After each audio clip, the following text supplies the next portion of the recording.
আসসালামু আলাইকুম ওরহমতুল্লাহি ওবরকাতু। Ali Azam school and college online ক্লাসের পক্ষ থেকে তোমাদের স্বাগত জানাচ্ছি। আমি মোহাম্মদ মাইনুদ্দিন। আশা করি সবাই ভালো আছো। আলহামদুলিল্লাহ, আমিও ভালো আছি। তাহলে আর কোনো কথা নয়, চলো আমরা লেখাপড়া শুরু করি। আজকের ক্লাসে সবাইকে শুভেচ্ছা। আজকে আমাদের বাংলা প্রথম পত্রের ক্লাস। আমি আমার পরিচয় দিচ্ছি। আমি মোহাম্মদ মাইনুদ্দিন, সিনিয়র সহকারী শিক্ষক, Ali Azam school and college, Munshirhat, Fulgazi, Feni. আজকে আমরা যে বিষয়টি পড়ব সেই বিষয়ের পরিচিতি। আমরা আজকে পড়ব বাংলা সাহিত্য নবম দশম শ্রেণীর যে বইটি, আমরা এই বাংলা সাহিত্য পড়ব আজকে। আমরা একটু লক্ষ্য করলে বুঝতে পারি একজন মানুষ নিজেকে অন্যের কাছে কীভাবে উপস্থাপন করে। তাহলে তোমার উত্তরটা এরকম হতে পারে: নিজের পরিচয় দিয়ে, নিজের বংশ পরিচয় তুলে ধরে, নিজের ইতিহাস ঐতিহ্য তুলে ধরে। এগুলো তুলে ধরেই আমরা অন্যের কাছে নিজেদের পরিচয় উপস্থাপন করি। প্রত্যেকটি মানুষের একটি আইডেন্টিটি আছে, তার একটি পরিচয় আছে। একজন লয়ার, একজন আইনজীবী, সে এক ধরনের পোশাক পরে। একজন বিচারক, তার এক ধরনের পোশাক আছে। একজন শিক্ষক, তার নিজস্ব কিছু আচার আচরণ আছে, পোশাক আছে। এভাবে একজন কৃষক, একজন শ্রমিক, তার নিজস্ব কিছু পরিচয়ের মাধ্যম আছে। এর মাধ্যমেই ওভাবে সে নিজেকে অন্যের কাছে উপস্থাপন করে। তাহলে সবগুলো একটু খেয়াল করো, এখানে অনেকগুলো পরিচয় আছে। আমরা দেখতেছি কৃষক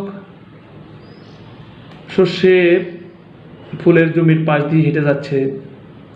আরেকটা ছবিতে দেখা যাচ্ছে আবহমান বাংলার নদীমাতৃক বাংলাদেশের নদীতে পাল তুলে নৌকা যাচ্ছে। এরপর আমরা আরেকটা ছবি দেখতে পাচ্ছি, সেখানে অতি প্রাচীনকালের কিছু নিদর্শন, যেগুলো বিভিন্ন প্রাচীন বিহার স্থাপনাগুলোর ভিতরে এই সমস্ত আমরা স্থাপত্য নিদর্শন আমরা দেখতে পাই। এরপর আরেকটা ছবি আমরা এখানে দেখছি, ঐতিহাসিক সোনা মসজিদ। এগুলা বিভিন্ন বিষয়ের ছবি এখানে দেখাচ্ছে।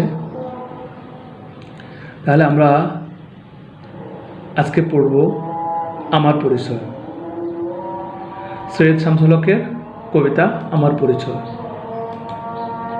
তাহলে এই কবিতা থেকে আমরা কি শিখব সেটা এখানে একটু দেখি। কবি সৈয়দ শামসুল হকের জীবনী সম্পর্কে আমরা জানবো, শিক্ষার্থীরা বলতে পারবে। অজানা শব্দের অর্থ তারা বলতে পারবে। কবিতাটি প্রমিত উচ্চারণে পড়তে পারবে। সৈয়দ শামসুল হক গভীর মমতার সঙ্গে যে ইতিহাস, ঐতিহ্য ও সংস্কৃতির কথা বলেছেন তা ব্যাখ্যা করতে পারবে। আমরা আগে কবি পরিচয় জানবো। তোমাদের সামনে যে ছবিটি উপস্থাপন করা হয়েছে, তিনি কবি সৈয়দ শামসুল হক। একজন বিদগ্ধ মানুষ, দেশপ্রেমিক মানুষ। আমাদের পথের প্রান্তরে, আমাদের সমস্ত কিছুতেই তিনি তার নিজের স্বকীয়তা, নিজের পরিচয় খুঁজে বেড়াচ্ছেন। আমরা তার সম্পর্কে জানব। সৈয়দ শামসুল হকের জন্ম 27 ডিসেম্বর 1935 সালে। তার জন্মস্থান হলো কুড়িগ্রাম। তার পিতার নাম ডক্টর সৈয়দ সিদ্দিক হুসাইন, মাতা সৈয়দ হালিমা খাতুন।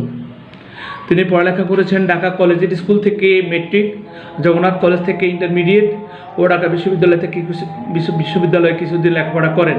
তাহলে এই কথা দ্বারা আমরা বুঝতে পারলাম যে তিনি আসলে তার লেখাপড়া শেষ করতে পারেননি। পরবর্তীতে সাংবাদিকতা এবং লেখালেখির পরে তিনি নিজেকে জড়িয়ে ফেলেন। এই বিদগ্ধ মানুষ, একজন অমর মানুষ, একজন কীর্তিমান মানুষ মৃত্যুবরণ করেন 27 সেপ্টেম্বর 2016 সালে। আমরা সৈয়দ শামসুল হকের গ্রন্থগুলো একটু জানব। গ্রন্থ হলো একদা এক রাজ্যে, অগ্নিয় জলের কবিতা। এরপরে তার আছে রাজনৈতিক কবিতা। তার গল্প বই আছে শীত বিকেল, রক্ত গোলাপ, আনন্দের মিত্র। তার নাটক আছে পায়ের আওয়াজ পাওয়া যায়, নুর আল দিনের সারা জীবন, তার উপন্যাস বৃষ্টি এবং বিদ্রোহীগণ। পেশা আমরা আগে বলছি তিনি সাংবাদিক ছিলেন, পরবর্তীতে তিনি সার্বক্ষণিক সাহিত্যকর্মে নিমগ্ন ছিলেন। আমরা তাহলে একটি একক কাজ এতক্ষণ আলোচনার মধ্যে থেকে তোমরা জানো সৈয়দ শামসুল হক কোথায় জন্মগ্রহণ করেন। সৈয়দ শামসুল হকের পেশায় কী ছিলেন তিনি? পায়ের আওয়াজ পাওয়া যায়, এটা কী ধরনের রচনা? একটা হলো আনন্দের মৃত্যু, এটা কী জাতীয় রচনা? উত্তরগুলো একটু মিলিয়ে দেখো। এই প্রথম প্রশ্ন, তার জন্মস্থান কুড়িগ্রামে, তিনি পেশায় ছিলেন একজন সাংবাদিক। তার দ্বিতীয় প্রশ্নের উত্তর হল এটা একটি নাটক গ্রন্থ। 4 নম্বর এটা গল্প গ্রন্থ। আমরা একটু শব্দার্থগুলো জানি। এই কবিতা একটি শব্দ আছে আলপথ, এটা অর্থ হলো জমির সীমানাপথ। আমরা ছবিতে লক্ষ্য করছি কয়েকজন কৃষক ধান নিয়ে বাড়ি যাচ্ছেন, জমিনের মাঝখান দিয়ে যাচ্ছেন মনে হচ্ছে, কিন্তু আসলে মাঝখান না, একটি জমিন থেকে আরেকটা জমিন থেকে আলাদা করার জন্য মাঝখানে যে সীমানাটা দেওয়া হয় এটার নাম হলো আলপথ। তোমরা যারা গ্রামে বড় হচ্ছ তোমরা আলপথ সম্পর্কে তোমাদের ভালো ধারণা আছে। তোমাদের গ্রামের ভাষায় সেটাকে আইল বলা হয়।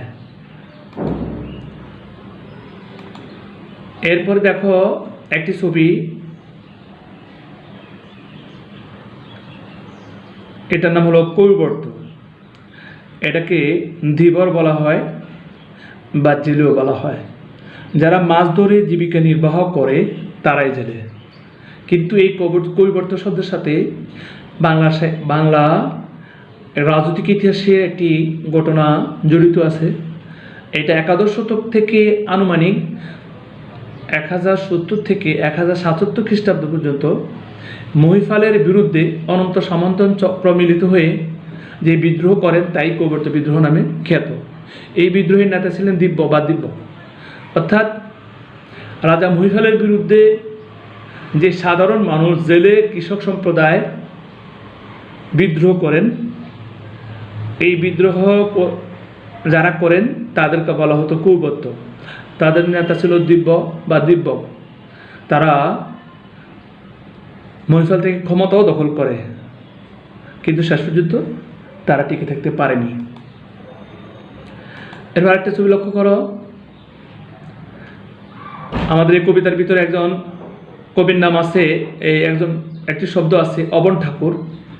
আসলে অবীন্দ্রনাথ ঠাকুর কলকাতার বিখ্যাত চোরাসাঁকোর ঠাকুর পরিবারে জন্মগ্রহণ করেন। তিনি একজন বিখ্যাত চিত্রশিল্পী এবং শিশু সাহিত্যিক। তার জন্ম 7 আগস্ট 1871 ইংরেজি আর মৃত্যু 5 ডিসেম্বর 1951 ইংরেজি। এখানে কবিতায় কবি ঐতিহ্যের ধারক হিসেবে এই সমস্ত উদাহরণগুলো তুলে ধরেছেন। এরপর আরেকটি শব্দ দেখো, আরেকটি ছবি দেখো তোমরা। এই ছবিটা নাম হলো দেউল। এটা একটা দেবালয়, দেবতার ঘর, প্রার্থনা স্থান। বিভিন্ন ধর্মের লোকদের বিভিন্ন ধরনের প্রার্থনার জায়গা আছে।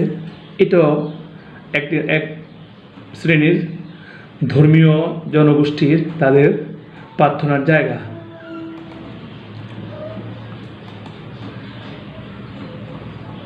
এরপর একটি খেয়াল করো,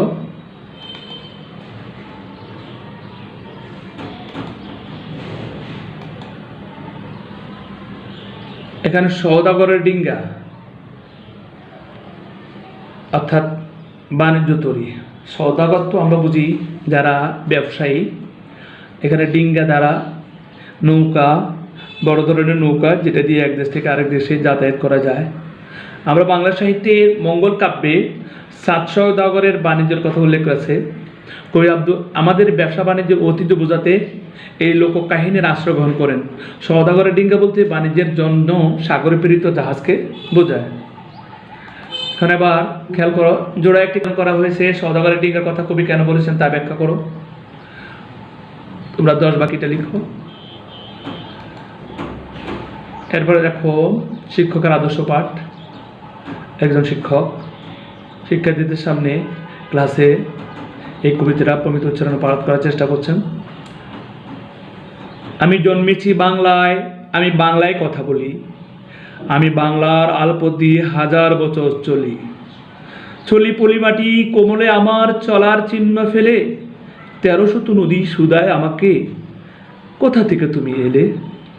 আমি তো এসেছি চর্যাপদের অক্ষরগুলো থেকে, আমি তো এসেছি সওদাগরের ডিঙ্গার বহর থেকে, আমি তো এসেছি কৌবর্তের বিদ্রোহী গ্রাম থেকে, আমি তো এসেছি পালযুগ নামে চিত্রকলায় থেকে, এসেছি বাঙালি পাহাড়পুরের বৌদ্ধবিহার থেকে, এসেছে বাঙালি জোট বাংলার মন্দির বেদি থেকে, এসেছে বাঙালি বরেন্দ্রভূমে সোনা মসজিদ থেকে, এসেছে বাঙালি আউল বাউল মাটির দেওয়াল থেকে।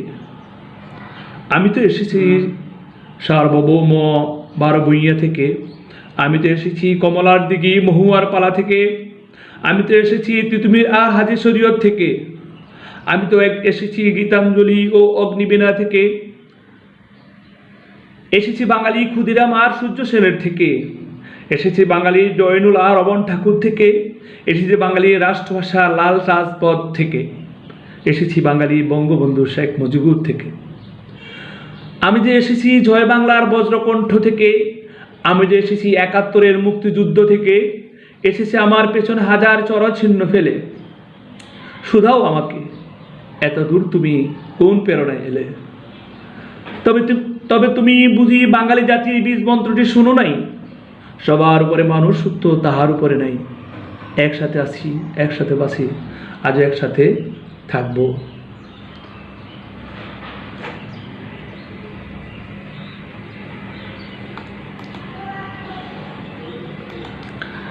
এরপরে শিক্ষার্থীদের প্রমিত উচ্চারণে কবিতাটি আবৃত্তি করার পালা। এরপর আমরা কবিতার মধ্যে একটি শব্দ পড়লাম, পালযুগ। এটা হলো 750 খ্রিস্টাব্দে গোপালের রাজ্য শাসনের মধ্যে দিয়ে বঙ্গে পাল যুগের সূচনা হয়। তারপর 400 বছর পাল বংশের রাজত্ব টিকেছিল। চিত্রকলার এই সময়ের সমৃদ্ধি লক্ষ্যযোগ্য। কবি আমাদের শিল্পের সমৃদ্ধ ঐতিহ্য বোঝাতে পাল যুগের চিত্রকলার কথা উল্লেখ করেছেন। এখানে পাল যুগের দুটি চিত্রশিল্পী এখানে প্রদর্শন করা হয়েছে তোমাদের সামনে। এরপরে কবিতা একটি শব্দ এসেছে চর্যাপদ। দেখো, চর্যাপদ প্রাচীন বাংলার ঐতিহাসিক নিদর্শন, যে লেখাগুলো আমরা আসলে এখন পাঠোদ্ধার করা আমার জন্য কষ্টসাধ্য। এটা বাংলা ভাষা ও সাহিত্যের ঐতিহ্যের প্রথম নিদর্শন চর্যাপদ। হরপ্রসাদ শাস্ত্রী নেপাল থেকে, সাহিত্যিক হরপ্রসাদ শাস্ত্রী নেপাল থেকে চর্যাপদের পাঠলিপিগুলো উদ্ধার করেন। 600 শতাব্দী থেকে 11 শতকের মধ্যে পদগুলো রচিত হয়েছে। এই পদগুলোর মধ্যে প্রাচীন বাংলার অতি সাধারণ মানুষের প্রাণময় জীবনের চিত্র ফুটে উঠেছে। চর্যাপদের কয়েকজন বিখ্যাত কবি হলেন লুইফা, সরফা, কান্নুফা। চর্যাপদগুলো বাংলায় রচিত, কিন্তু সেগুলো নেপাল থেকে আসার একটা কারণ হলো 1260 সালে ইখতিয়ারউদ্দিন মোহাম্মদ বিন বখতিয়ার খলজি যখন বাংলা রাজধানী নদিয়া আক্রমণ করে, তখন সাহিত্যিকরা তাদের প্রাণের ভয়ে তাদের বইপত্র নিয়ে এখান থেকে পালিয়ে যায়। ঐতিহাসিকরা মনে করেন তারা পালিয়ে যাওয়ার সময় তাদের যে পাণ্ডুলিপিগুলো সেখানে নিয়ে গিয়েছিলেন, যার কারণে সেখানে ওগুলো পাওয়া যায়। এরপর আরেকটি দেখো, পাহাড়পুরের বৌদ্ধবিহার। এখানে আমাদের কবিতায় আমরা পাহাড়পুর বৌদ্ধবিহারের কথা পড়েছি। বর্তমান নওগাঁ জেলার বদলগাছি থানার পাহাড়পুর গ্রামে এই প্রাচীন বিহার অবস্থিত। 1879 সালে স্যার কানিংহাম এই বিশাল কীর্তি আবিষ্কার করেন। দ্বিতীয় পাল রাজা শ্রী ধর্মপালদেব রাজত্বকাল হলো 777 থেকে 810 খ্রিস্টাব্দে এই বিশাল বিহার তৈরি করেছিলেন। একে সোমপুর বিহার বলা হয়। পৃথিবীর সবচেয়ে বড় বিহারগুলোর একটি। কবি আমাদের প্রত্নতাত্ত্বিক ঐতিহ্যের পরিচয় দিতে গিয়ে পাহাড়পুর বৌদ্ধবিহারের কথা উল্লেখ করেন। এরপরে আমরা কবিতা একজন বিদ্রোহী কথা পড়েছি, তিনি হলেন তিতুমির। 24 পরগনা জেলার হায়দারপুর গ্রামে 1782 সালে মীর নিসার আলী ওরফে তিতুমির জন্মগ্রহণ করেন। তিনি অত্যাচারী ইংরেজ এবং হিন্দু জমিদারদের বিরুদ্ধে দীর্ঘদিন সংগ্রাম করেন। 1831 সালে 19 নভেম্বর ইংরেজ বাহিনীর সাথে যুদ্ধে তিনি শহীদ হন। তোমরা জানো,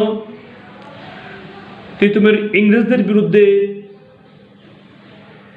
এই ভারতবাসীর সংগ্রামের মধ্যে প্রথম শহীদ। তিনি বাঁশের কেল্লা তৈরি করে ইংরেজদের বিরুদ্ধে লড়াই করেন। পরপর বেশ কয়েকটি যুদ্ধে তিনি জয়লাভও করেন এবং তিনি আলাদা একটি রাজ্য প্রতিষ্ঠার স্বপ্ন দেখছিলেন। কিন্তু ইংরেজদের আগ্নেয়াস্ত্রের কারণে ইংরেজরা তার বাঁশের কেল্লার উপর আগ্নেয়াস্ত্র দিয়ে হামলা করে এবং বোমা নিক্ষেপ করে, যার কারণে তার বাঁশের কেল্লা জ্বলে ফুটে ছাই হয়ে যায়। তার অনেক সৈন্য মারা যায়, শেষ পর্যন্ত তিনিও ইংরেজদের হাতে শহীদ হন।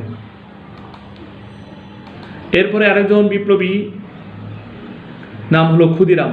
তোমরা ছবিতে যাকে দেখতে পাচ্ছ, ক্ষুদিরাম বসু 1889 থেকে 1908 খ্রিস্টাব্দে তার জন্মমৃত্যুকাল এটা মেদিনীপুর জেলার মৌবনী গ্রামে জন্মগ্রহণ করেন। শৈশব থেকেই ব্রিটিশ বিরোধী আন্দোলনের সাথে জড়িত ছিলেন।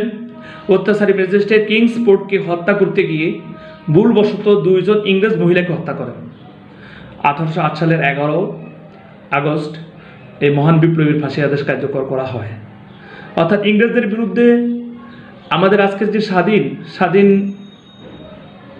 দেশ, এই স্বাধীনতার জন্য দীর্ঘ পথ ফাড়ি দিয়ে সংগ্রাম করে অনেকে জীবন দিয়ে আমাদের জন্য এই স্বাধীন স্বর্গভূমি রেখে গেছেন। এই স্বাধীনতা সংগ্রামের আরেকজন বীর সেনানী মাস্টারদা সূর্য সেন। মাস্টারদা সূর্য সেন চট্টগ্রাম জেলার নাওজান থানার নোয়াপাড়া গ্রামে জন্মগ্রহণ করেন। আজীবন তিনি ব্রিটিশদের বিরুদ্ধে সশস্ত্র যুদ্ধে নিয়োজিত হন। 1930 সালে তিনি চট্টগ্রামকে ইংরেজ মুক্ত করে স্বাধীনতা ঘোষণা করেন, কিন্তু বেশি দিন তা রক্ষা করতে পারেননি। 1934 সালে 12 জানুয়ারি তার ফাঁসি কার্যকর করা হয়।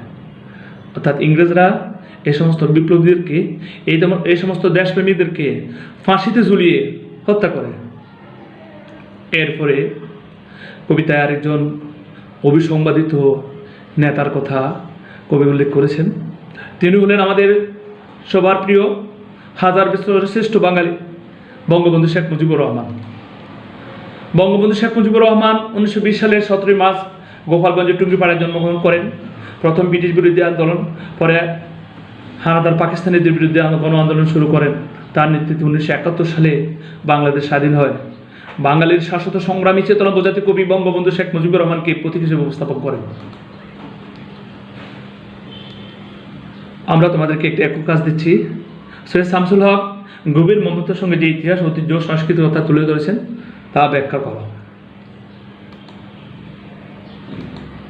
তোমরা প্রশ্নগুলোর উত্তর খুঁজে বাইর করো।